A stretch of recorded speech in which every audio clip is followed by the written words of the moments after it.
Ferdinand Huta Hayan mengaku mualaf, netizen kaget. Di tengah kasus yang menderanya terkait cuitan, "Allahmu lemah", Ferdinand Huta Hayan mengaku sudah menjadi seorang mualaf sejak tahun 2017.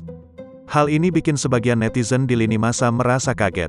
Ferdinand mualaf mak? Beneran kaget? Demikian kekagetan yang dilontarkan seorang netizen yang terpantau di Twitter, Jumat, tanggal 7 Januari tahun 2022.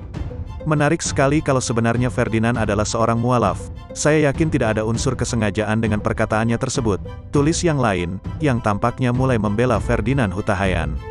Ternyata Ferdinand seorang mualaf berarti dia beragama Islam. Nah lo tercengang gak lo pada? Demikian ungkapan rasa terkejut dari warganet berikutnya di Twitter. Masalahnya Bang Ferdinand kabarnya udah mualaf tahun 2017, terus dia menista agama apa? Sebut pengguna Twitter selanjutnya. Emang kenapa Klo Ferdinand Huta Hayan mualaf? Dia kan dilaporin pasal ujaran kebencian. Demikian postingan yang merasa Ferdinand tetap bersalah.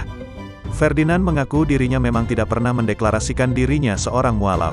Dia mengklaim dirinya mualaf didampingi oleh adik kandung Presiden keempat Indonesia Abdurrahman Wahid, Gus Dur, yakni Lili Wahid.